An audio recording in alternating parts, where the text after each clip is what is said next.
أعوذ بالله من الشيطان الرجيم بسم الله الرحمن الرحيم السلام عليكم ورحمة الله وبركاته. Welcome to Ahlul Bayt TV, and this is the Ark of Salvation series with our esteemed Islamic scholar Dr. Mustafa Qazwini, who will be discussing a number of different topics during this 10-part series. This is the first of those 10, and this will of course be for your benefit during these days of the blessed month of Muharram. The first discussion that we'll be having with our esteemed guest is why the Shias magnify the event of Ashura, inshallah. Let me start by welcoming our esteemed Islamic scholar to the studio, Dr. Mustafa Qazwini. Assalamu alaikum. Alaikum assalam wa rahmatullahi wa barakatuh. Okay, Sayyidina. So, we Shias, we magnify this particular event, Ashura, arguably more than any other event. Why do we do this? Bismillah ar-Rahman ar-Rahim. Alhamdulillahi Rabbil Alameen. Wa salatu wa salamu ala Sayyidina Muhammadin wa ahli baytihi at-tayyibin at-tahirin. Ashura represents a major turning point in the history of Islam. Almost 50 years after the departure of our noble Prophet ﷺ, Islam came to a standstill. And Islam was an ailing religion. There was no progression, there was actually regression. And Islam turned into a bunch of rituals, meaningless rituals. People were turning away from faith, turning away from God. People lost their faith and religion because the political institution and the religious institution represented in the Caliphate at that time, in particular the Umayyad Caliphate, was very corrupt. They turned Islam into a political power for dominance, to rule, not to serve. And therefore, it was important for someone to come and revive Islam and bring life again to this dead body. And who is closer than Imam Hussein, alayhi salam, to the religion, to God, to the founder of this religion, Prophet Muhammad sallallahu alaihi wasallam? Nobody is closer than Imam Hussein to those. And it was incumbent upon him to begin his struggle and his journey of jihad for Islamic revivalism, and to give this, what we call it today, the jump start to the machine of Islam, which was completely dead. So it is a new birth for Islam. This is why it is important. It's not just like any battle that took place and had some casualties and some winners and losers. No, it's not like that. It is a second emergence of Islam, even more powerful than the first emergence. I'm not suggesting that the mission of Imam Hussein is more important than the mission of his grandfather Rasulullah sallallahu alaihi wasallam. Imam Hussein is the continuation of his grandfather. He's not bringing a new religion. He continues the path, the mission, the struggle of his grandfather. But the mission of his grandfather Rasulullah sallallahu alaihi wasallam came to an end. It was terminated by Bani Umayyah. And therefore, Imam Hussein brought a new life, a new hope for the masses, for the people, and really resurrected Islam. Islam was completely dead. This is why this occasion, if you really study it and reflect on it and compare it with other events in the history of Islam, it's something very abnormal, very important. You cannot compare it to any other event during the Islamic calendar. Okay, thank you very much for making that clear. However, I wonder whether, despite what you've said, and maybe we should appreciate this sacrifice that the Imam made, but why do we spend so much of our time, so much of our effort, so much of our resources on this event year in, year out?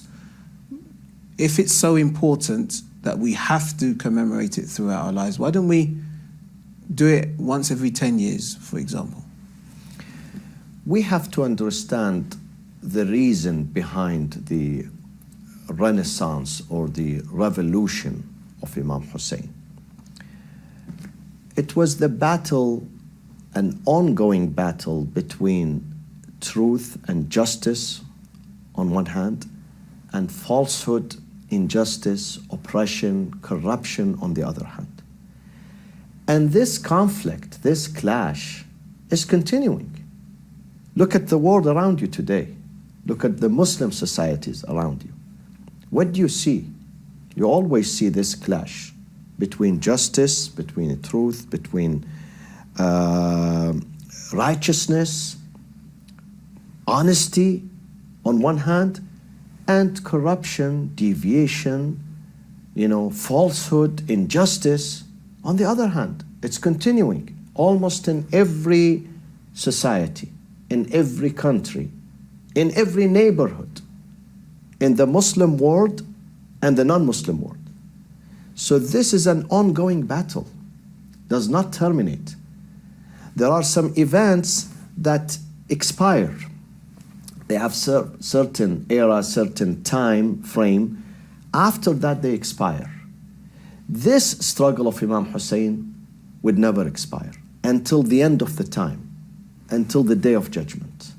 We're going to see this battle, this struggle, this conflict between these two camps. From the day God created the earth, there was a conflict between Qabil and Habil. One of them represents the truth and justice and righteousness and faith and piety and submission to God. The other represents jealousy, arrogance, hate, destruction.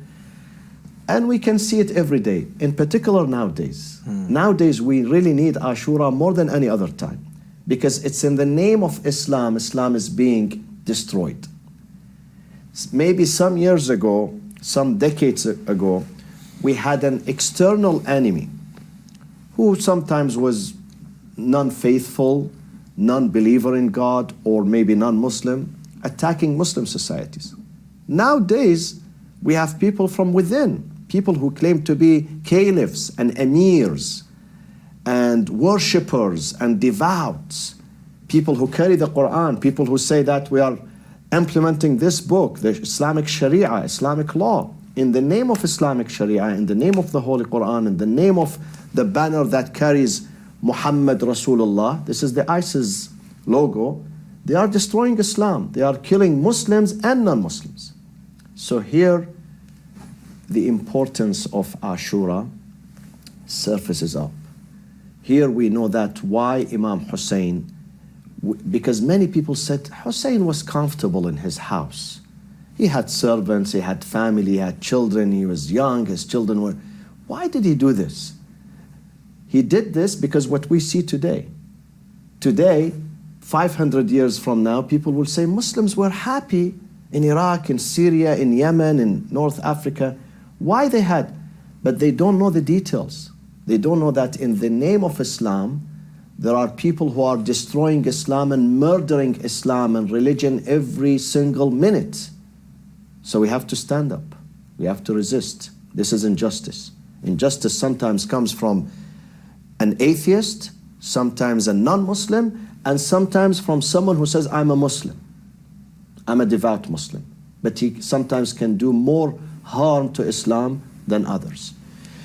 So because this struggle is continuing, we have to remind ourselves through these 10 days, or sometimes a month, or sometimes 2 months, through lectures, through orientations, presentations, some ceremonies, we have to revive our souls. We have to strengthen ourselves. We have to strengthen promote, encourage the camp who is struggling against falsehood, which are always minority against majority. So we need this. We need to remind ourselves. If we just leave it, abandon it, then who's going to revive the masses? Who's going to tell them, listen, there is injustice, you have to do something. God is not only asking you to pray 5 times a day and fast in Ramadan and go to Hajj and then accept injustice and oppression and succumb to them. God is not going to be happy with that.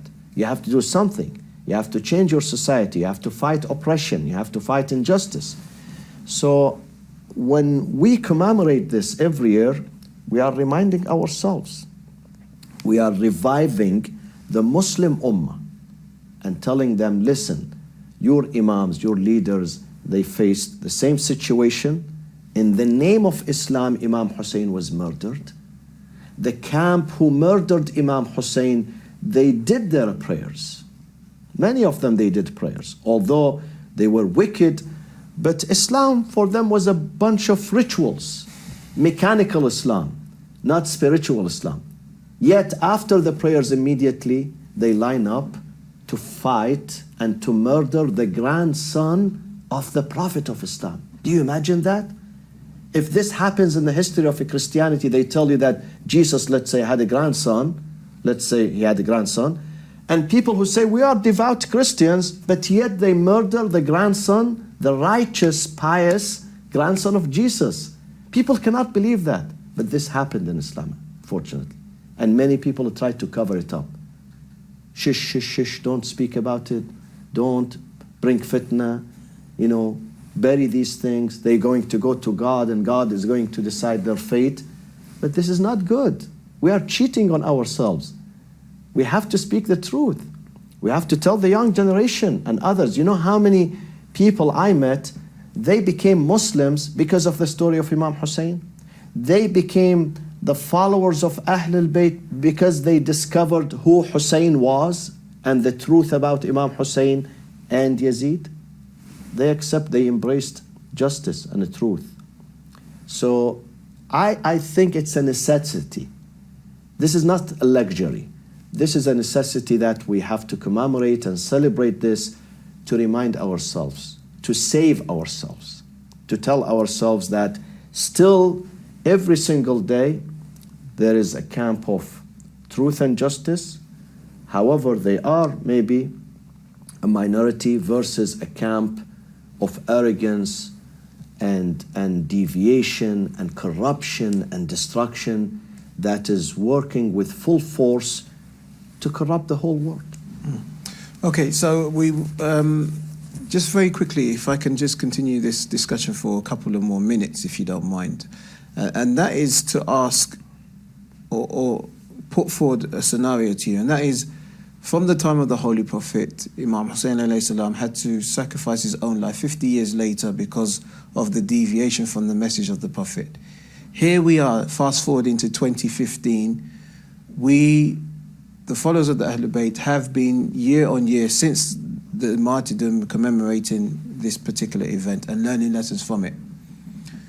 Even if we can say we have benefited ourselves, we still have the vast majority of Muslims out there who don't know about Imam Hussein or I wouldn't say they don't care, because of the ignorance maybe or lack of knowledge, they don't know. And we actually have another more extreme element of non-Shia Muslims out there who are very aggressive towards us, consider us to be not to be Muslims. So is there really a point in doing what we're doing? We may be happy in ourselves, in our Husseyniyat, but is it actually having an effect further afield? Let's go back to Imam Hussein himself. How many people went with him to help him and support him? Handful, 70, 80 people. At that time, we had probably millions of Muslims. But he did not say, since it's a small minority responding to my call, I'm going to quit, I'm going to abandon this. He continued. The same thing with his grandfather 50 years before, Prophet Muhammad in Mecca. For 13 years, he was preaching in Mecca, year in, year out. Only a handful of people accepted him. Even members of his clan, his Quraysh, his tribe, they fought against him. They plotted to murder him, assassinate him. After 13 years, then he came to Medina. The same thing with us. We should not give up. This is, even if a handful of people are listening and following, it's enough. God says you have to do your work. Don't care about others. Maybe we have to change some of our methods, some of our tactics, some of our approaches. Maybe we have to change some of our discourse on the minbar so we can attract others to listen to us. Definitely, I agree with you. But at the same time, remember, there is, like Islamophobia, there is Shiaphobia today, spreading in Muslim societies. Oh, don't go to them. Don't listen to them. I was in France yesterday, and someone who accepted the school of Ahlul Bayt, he said to me, he said, before that, they were warning me, don't go to this mosque. They will brainwash you. As soon as you enter this place, you are dead. So don't even think of going to them or listening to them or reading their books. They are very dangerous, very cunning. They know how to capture you. They know how to, entrap you. So don't even listen to them. But he was brave. God guided him. The hidayah, the guidance definitely is from God. And he went and he found that this is the true Islam. All what they have been saying, that they have different Quran, concealed Quran, secret Quran, they worship Ali, they do this. He found it, and he said within a few hours, not few days, I embraced the truth. So there is Shiaphobia, but we have to work. We should not give up. We should continue. Even if we impact small number of people, we should continue. Although what I see nowadays, we are impacting a larger audience. I sometimes speak to those who accept Islam and those who accept the tradition of Ahlul Bayt. Most of them, they point at Imam Hussein. They say he was the gate. He was the agent of God. Allah is the guide, but Allah has agents. They work for him. And Imam Hussein alayhi salam is one of the main agents and soldiers of Allah subhanahu wa ta'ala to attract people and guide them to the truth and justice. Okay, brilliant. So, with regards to this commemoration, I'm talking specifically about the followers, the lovers of Abu Abdullah al-Hussein alayhi salam. What we do, in terms of the commemoration year in, year out, is this a bid'ah? Is this an innovation on our part, or is this a sunnah or can we somehow relate it to the sunnah of the Holy Prophet, peace and blessings be upon him, and his holy progeny? The commemoration itself, meaning the remembrance of Imam Hussein and feeling sympathy and empathy for him and being sad, definitely is sunnah and part of the tradition of the Prophet, and he was the founder of it. If you research the Islamic history and research the relationship between the Holy Prophet ﷺ and his grandson Imam Hussein, you will come across at least 20 events, different events, at different times, where the Prophet was weeping for Imam Hussein. Sometimes in private, sometimes in public, sometimes inside his mosque, sometimes inside the house of Salama, sometimes in the street, even in the street. It's in the Sahih al-Bukhari. He grabbed Hussein, and Abu Huraira is the narrator of this hadith in Sahih al-Bukhari. Hussein was playing with the kids in Medina. The Prophet runs after him, he grabs him, he kisses him, and then he weeps, and he says, Husaynun minni wa ana min Husayn. So in at least different events, the Prophet was the one who reminded the Ummah half a century before this event took place that this son is going to be murdered by some people who call themselves to be Muslims, and he will be left with no helpers and no aids. One day he gave a speech on his pulpit in his mosque. The mosque was packed. He was weeping and the Muslims were weeping in Medina. He told them about them because they loved Imam Hussein. Muslims at that time, everybody loved Imam Hussein and Hassan alayhim as-salam. They are the grandson of the Prophet. And people were shocked. Really? Is that what is going to happen to this boy? We love him. Why people murder him? We can't understand this. The Prophet was reminding them why. Not just for the sake of weeping, for the sake of helping him, siding with him. So don't think that Imam Hussein is doing something wrong. Don't accusing that he's rebelling against the legitimate Caliph Yazid. No. From now, 50 years ahead of this event, I am telling you that Hussein is right in what he is doing. I am supporting him. I am even feeling the pain for what will happen for him. And I want you, and the Prophet said this sentence, وَيَدْعُوكُمْ فَلَا تَنْصُرُوهُ. He is going to call upon you to help him. Unfortunately, you are not going to help him. So he reminded them. So therefore, it is never a bid'ah. It is not innovation. The Prophet Muhammad sallallahu alayhi wa sallam, through his sunnah, his tradition, his sayings, his acts, his behavior, he was the one who laid the first foundations of this commemoration. Now, maybe not in the details that we see today, not in the details, but definitely weeping, crying, reminding the Muslims for him, feeling the pain for him. He did that. So this was done by the Prophet. And we cannot say this is totally something odd, strange.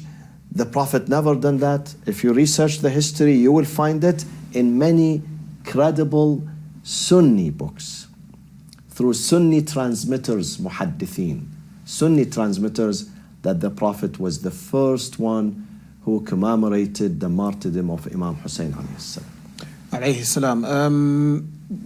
So you as you said, he laid the foundation, and you said not with regards to the details. Of course, I don't want to get into specific acts, and there are a number of things, whether it's latam, or striking the chest, or wearing black clothing, or the fact that we choose to commemorate 10 days or 12 days, or the fact that, as you said, sometimes 1 month or 2 months, or even sometimes a bit longer. All of these things, are we saying that these are innovations, but innovations that are allowed based on the foundation given to us by the Holy Prophet, peace and blessing be upon him? There is a difference. We have to distinguish between a baseless innovation, which has no base whatsoever in Islam, and on the other hand, something that has been introduced, but it is not baseless. It is within the general context of Islam. So Islam, even though the Prophet did not do that, but we know Islam, the Holy Quran, the Prophet would agree with that. Would agree with that. This is an important difference that we have to really make note of it every time we discuss something. Although a session was not held during the time of the Prophet, but it was held during the time of the Imams. And we believe the Imams, they don't do something contrary to the Sunnah, to the tradition of their grandfather. Especially Imam al-Baqir, all the Imams. Imam al-Baqir, Imam al-Sadiq, Imam al-Rida, they all had morning sessions for Imam Hussein on the day of Ashura, before the day of Ashura. They asked the poets to recite poetry. They expressed their sadness. They dedicated some time, specific times, to sit and mourn and weep and ask women to participate, ask children to participate, to commemorate this event, to lament Imam Hussein. So what they did was in line with their grandfather's, policy and tradition and lifestyle. However, there are other things that people did, and it was evolved and developed over the time and was brought by many other cultures, from Indian subcontinent, even from Europe, some of them. This is debatable. We don't want to venture into this area. How much of it is accepted, how much is not accepted, we leave it for the fuqaha, the jurist, to deal with this. But as commemoration, Definitely it's the sunnah of the Prophet and the Imams. No one can argue about that. No one can deny even that, because it's not one or two incidents that you can overlook. I said, if you follow really and research, more than 20 incidents over a period of 7 years. 7 years. Because the life of Imam Hussein al-Zayd was almost 7 years when his grandfather passed away. So over 7 years, the Prophet kept reminding the Ummah, the community, that this will happen for Hussein, and I am sad for that. And you have to do something about it. I am reminding you. I am forewarning you right from now that you are responsible to do something to stand with him on his side and back him against falsehood. Okay, thank you very much indeed, Dr. Mustafa Qazwini. Today he was discussing why the Shia magnify the event of Ashura. This is the first in a 10-part series, inshallah. Next time we'll be discussing, or I'll ask him to discuss, the majalis of Imam Hussein alayhi salam. We'll see you soon. Assalamu alaikum.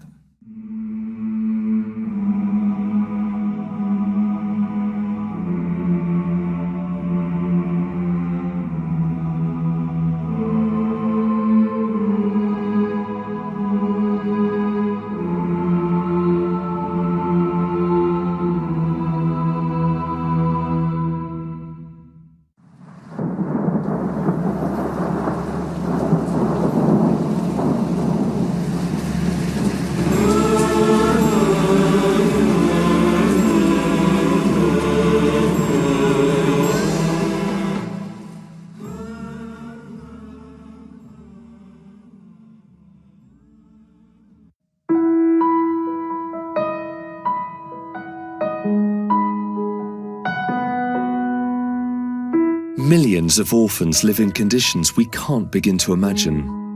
Poor health, inadequate housing, dangerous lifestyles, little or no education. You can help change their lives for the better. At Noor Orphans Fund, we help the most deprived families with the aim of giving them a better and brighter future. You can make a difference. You can make an orphan smile. Sponsor an orphan child today. Please visit www.noororphansfund.org for more information.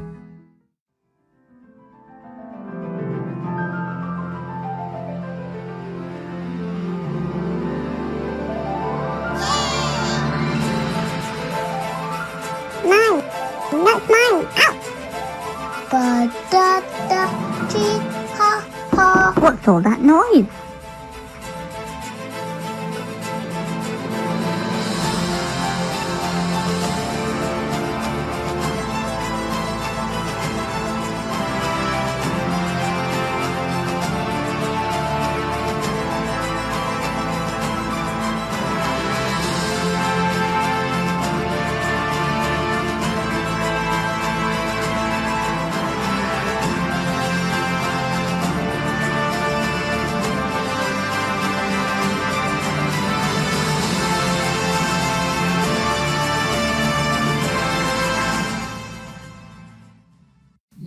Introducing Iman Bookstore, the Hujjat bookstore for all your Islamic literature.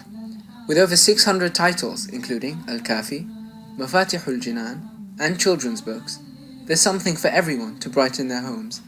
Visit www.hujjatbookshop.co.uk now.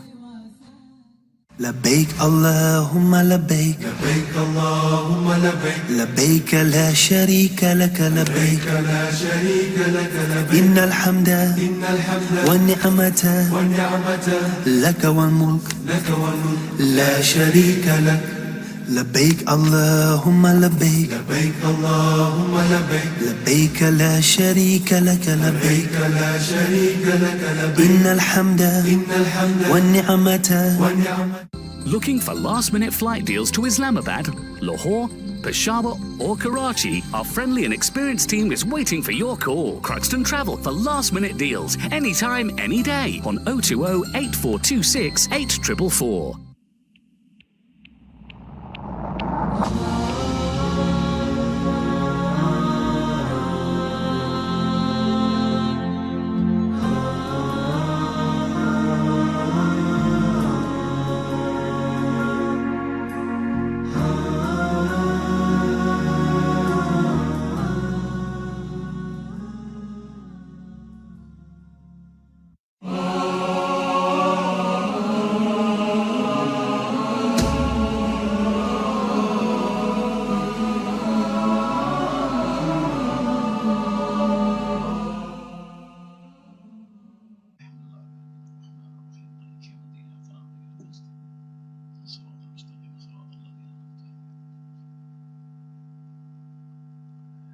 بسم الله الرحمن الرحيم